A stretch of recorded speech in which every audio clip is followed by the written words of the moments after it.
Welcome, everyone, to this deep dive we're going to take into how Ford Motor Company pulled off this pretty incredible turnaround in the mid-2000s. Right.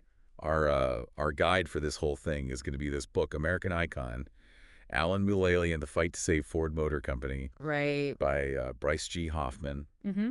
And it looks like he talked to a lot of people for this book, so we should get a pretty good insider perspective on what went down. Definitely. So uh, I guess the mission here is to really figure out how they saved Ford. Mm-hmm. It was really close to going bankrupt, Oh, yeah, for sure. and what lessons we can all learn from it. I mean, this is one of the biggest corporate turnarounds in history. Absolutely. I mean, just thinking about Ford's history, it's really a story of both like huge innovation and these repeated near-death experiences. It's true, even before this 2006 crisis that almost took them down, Yeah. they had all these ups and downs. Yeah. They came out with the Model T that was revolutionary, changed everything. Totally. And then the moving assembly line, that was another game changer. But then they almost went bankrupt in the 1920s during that depression. So it seems like resilience has always kind of been part of their DNA. Well, and even going back to that depression, what saved them was Henry Ford finally giving in and borrowing money, Huh, interesting. which he hated to do. Of course. But he even had to sell off assets like equipment from his beloved River Rouge plant just to deal with the debt and the falling sales. I mean, it was a tough time. Wow. And then again in the 1970s, they hit another rough patch. Yeah. With those quality problems. And then the Japanese car companies were really coming on strong. Yeah. And you can't forget about that whole Pinto controversy. Oh, right. Yeah, that was a PR It nightmare. really hurt their image. So all of that kind of set the stage for 2006 when their stock price just totally tanked and their debt was downgraded to junk It's status. not looking good. No. So that's when Bill Ford Jr., Henry Ford's great-grandson, he was the CEO at the time, Yeah. and he was really determined to save the company his family built, even if it meant risking his own personal fortune. I mean, you have to admire his commitment. Absolutely. He started with this back-to-basics approach, Yeah. getting rid of businesses that weren't essential and just focusing on making cars. Makes sense. But even that wasn't enough. They were in a really bad spot. Right. And apparently they even thought about bringing in someone like Carlos Ghosn from Nissan Oh, wow. or Dieter Zetsche, who had just turned Chrysler around. That shows how serious it was. Yeah, they were looking for a real heavy hitter. But in the end, they went with Alan Mulally from Boeing. Yeah. And, he had this whole background in dealing with unions and globalization and financial crises at Boeing. Interesting. So they must have figured he was the guy for the job. I mean, the experience was certainly there. And what I found really fascinating was how thorough he was even before he said yes to the job. Oh, really? He did all this research on Ford's operations, figured out where their weak points were, and even wrote these notes about Bill Ford's leadership. Like what kind of notes? Like, not tough enough. Whoa. Okay. He didn't hold back. No, he was very direct. But it shows how committed he was to understanding the situation before jumping in. For sure. So what was it like when Mulally actually got to Ford? Well, it sounds like he walked into a really tough corporate culture. It was very hierarchical, everyone was competing with each other, and no one wanted to admit when there were problems. So basically the opposite of what you need for a successful turnaround. Exactly, which is why he came in and just shook things up. He started these things called business plan review meetings, or BPRs for short. BPRs. And every single senior executive had to attend. No exceptions. No exceptions.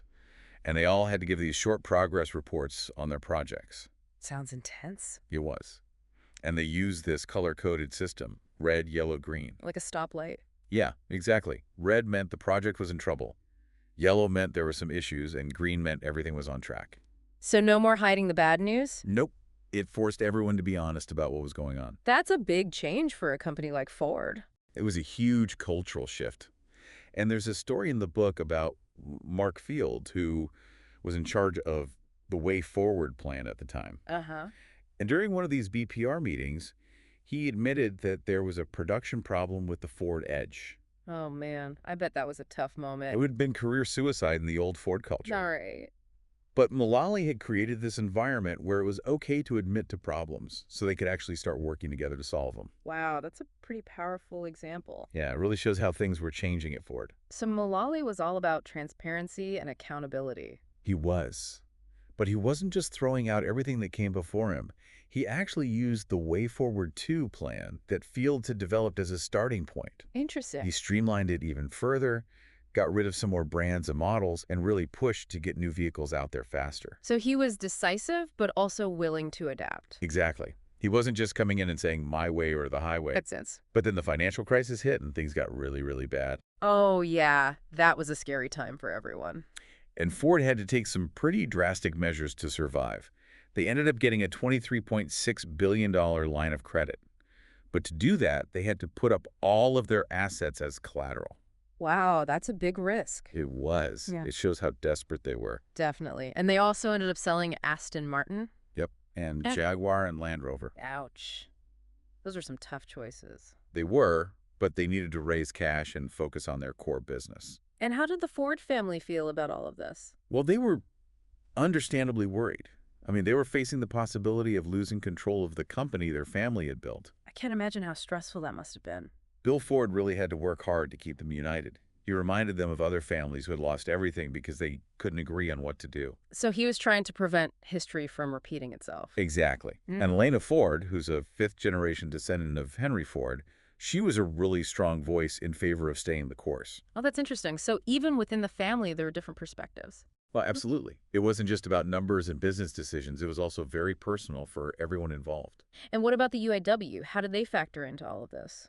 Well, their position was changing too because of things like Delphi's bankruptcy and their attempt to get rid of union contracts. Right. That was a big deal. So there was this new dynamic between Ford and the UAW. It was led by Joe Henricks on Ford's side and Ron Gettelfinger and Bob King from the union. Okay, so a new set of players. And they ended up reaching this landmark labor agreement in 2007. That was a big win for Ford, right? It's huge. It helped them close the cost gap with their foreign competitors and shift some of their legacy costs. Which meant they could actually make cars in the U.S. and be profitable. Exactly. It was Yeah. a really important step in their turnaround. And then they brought in Jim Farley, this guy who's a real star at Toyota. Oh, I've heard of him. He was behind the Scion brand, wasn't he? That's right. He really understood how to connect with customers and build a brand. So what was his role at Ford? Well, he came in to head up marketing. And it's actually kind of funny because he was apparently so nervous about joining Ford that he threw up before his flight to Dearborn. Oh, wow. Talk about pressure. Right. But he ended up having a huge impact. He launched this campaign called Drive One, which was all about changing how people saw Ford. Drive One. Okay, I remember that. What was their message? It was about quality and safety and sustainability and innovation. They really wanted to show that they were a different company than the one that was struggling a few years earlier. So they were trying to rebuild trust with consumers. Exactly. Right. And it worked. People started to see Ford in a new light. It really was a smart move bringing him in. I mean, he brought fresh ideas and knew exactly what the market was looking for. He definitely made a splash. Yeah. But it's funny, first he was actually pretty hesitant to take the job. Really? Why is that? Well, the book says that he was so nervous about the challenge ahead of him that he actually got sick before his flight to Dearborn. Oh, man, I can only imagine the pressure. But once he got there, he really hit the ground running. So what were some of the things he did? Well, one of the biggest was this Drive One campaign, Right, I remember that. and that was all about changing the way people thought about Ford. Okay, so not just your typical car commercials. No, not at all. It was more than that. So what was different about it? Well, they really focused on highlighting all the improvements they had made in terms of quality and safety. Uh-huh. And they also talked a lot about sustainability and all their new technology. So they were really trying to show that they were a different company now. Yeah, they wanted to prove that they had learned from their mistakes and they were ready to compete with the best. I see. And did it work? It really did. People started to see Ford in a new light and their sales began to climb again. So Drive One was a pretty big success. It was a turning point for them. And then, of course, the 2008 financial crisis hit. Oh, yeah, that was a rough time for everyone. And Ford was faced with a really tough decision. What do you mean? Well, GM and Chrysler, they went to the government for a bailout. But Mulally, he decided that Ford would go it alone. Wow, that was a risky move. It was. But he figured that if they could survive without government help, it would actually make them stronger in the long run. And did it? It did. They were able to weather the storm by using that line of credit they had secured and by restructuring their debt. So they avoided bankruptcy. They did. Uh-huh. And not only that, but they actually came out of the crisis with a better reputation than their rivals. Interesting. How so? Well, a lot of people saw GM and Chrysler as taking the easy way out by accepting a bailout. Right. But Ford, They had taken a stand and proven that they could make it on their own. So it actually helped their brand image. Exactly. Consumers were impressed by their independence and their willingness to fight. And that translated into more sales. Absolutely. But it wasn't just about their financial maneuvering and their public image. Mulally was also pushing hard to improve their operations. In what ways? Well, he had learned a lot at Boeing about using computer-aided engineering and digital design tools. So he brought those ideas to Ford, and it really helped them streamline their global product development process. So they could get new cars to market faster and cheaper. Exactly. And one of the most dramatic examples of this was the revival of the Ford Taurus. The Taurus, I remember that car. It had become kind of a joke in the years leading up to the crisis. Yeah, it was a symbol of everything that was wrong with Ford at the time. But Mulally, he saw an opportunity to bring it back and make it great again. How would they do that? Well, they completely redesigned it, gave it a sleek new look, packed it with technology, and focused on making it fuel efficient. So they were trying to appeal to a new generation of buyers. Yeah, they wanted to show that the Taurus was no longer a relic of the past, but a car for the future. And did it work? It did. When they unveiled the new Taurus at the 2009 Detroit Auto Show, it was a huge hit. People were impressed. They were, and it really helped to solidify Ford's comeback story. So they were hitting home runs with trucks, small cars, and now luxury sedans. Yeah, they were firing on all cylinders. And Jim Farley's marketing genius was a big part of that, too. He was really good at getting people excited about Ford again. He was. He knew that traditional advertising wasn't enough. He wanted to create a real buzz around the brand. So how to do that? Well, he was one of the first to really embrace social media and influencer marketing. And he was always looking for new and creative ways to connect with customers. Like what? Well, for example, he worked closely with Ford dealers to get their feedback on what customers were looking for. So he was involving everyone in the process. Yeah, he wanted to create this sense of community around the brand. That's smart. And it worked.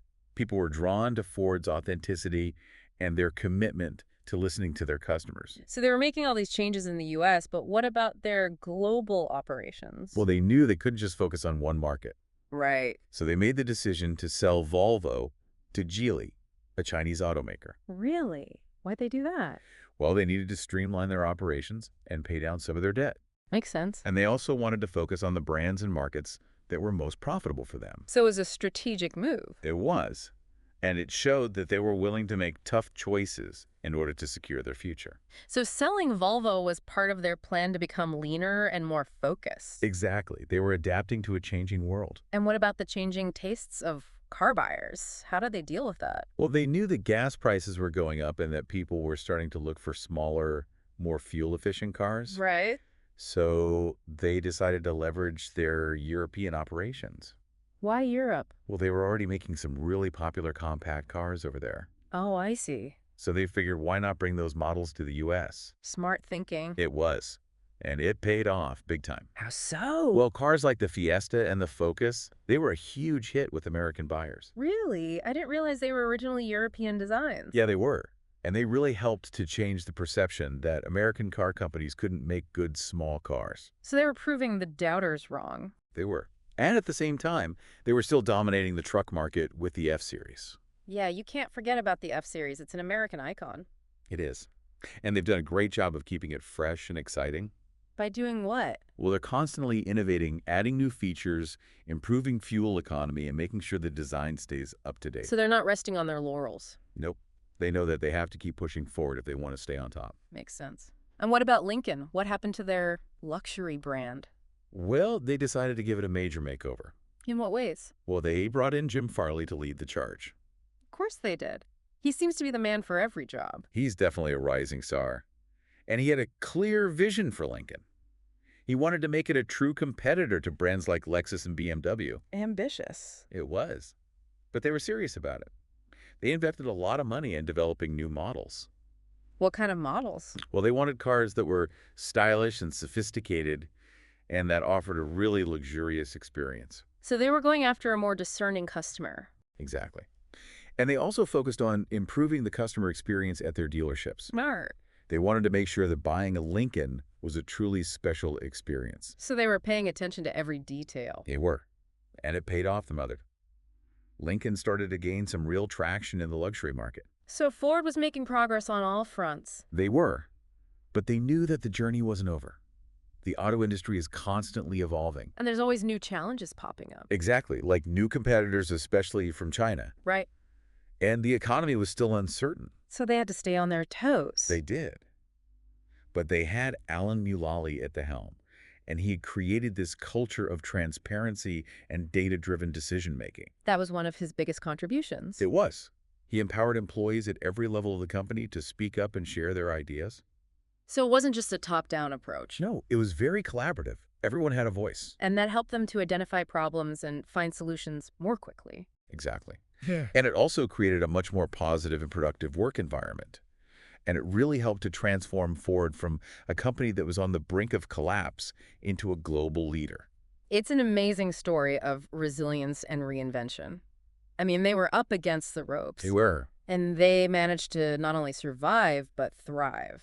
It's pretty inspiring. It is. And it shows that even when things seem hopeless, there's always a way to turn things around if you have the right leadership and the right mindset. Absolutely. So I guess the big question is, what can we learn from Ford's experience? Well, I think one of the biggest takeaways is the importance of transparency and accountability. Right. Mulally, he came in and he created this culture where everyone was expected to be honest about what was working and what wasn't. And that was a huge change for Ford. It was. And it allowed them to identify and address problems much more quickly. And it also helped to build trust between management and employees. Definitely. And another key lesson is the importance of having a clear vision and a plan for achieving it. Mulally had that one Ford plan. Right. And everyone in the company was aligned around it. It gave them a sense of purpose and direction. And it helped them to make tough decisions. Like selling off some of their beloved brands. Yeah, that couldn't have been easy. But they knew it was necessary for the long-term health of the company. And then there's the importance of innovation and being willing to adapt to change. I mean, the auto industry is constantly evolving. It is. And Ford had to be willing to embrace new technologies and new ways of doing things. Like bringing those European small cars to the U.S. Exactly. And investing in fuel-efficient technologies and revamping their luxury brand. They weren't afraid to try new things. And that's what allowed them to stay ahead of the curve. So I guess the overall lesson here is that even the biggest companies can fall, but they can also rise again. Absolutely. If they're willing to learn from their mistakes and make the necessary changes. It's a story of hope. It is. And it's a reminder that anything is possible if you set your mind to it. Well said. Yeah. So before we wrap up, Okay. I thought it might be helpful to just recap the 10 key takeaways from Ford's turnaround story. Sounds good. Just to kind of crystallize everything we've talked about. All right, I'm ready.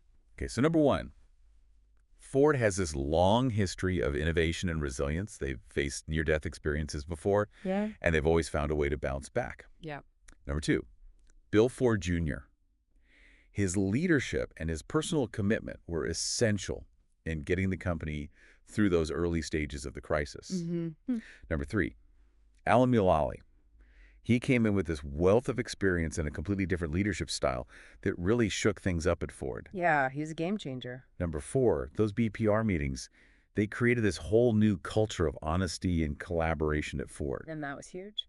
Number five, they made some tough decisions to sell off some of their brands like Aston Martin Jaguar and Land Rover. It was painful, but it was necessary. Number six, they took a big risk by securing that massive line of credit.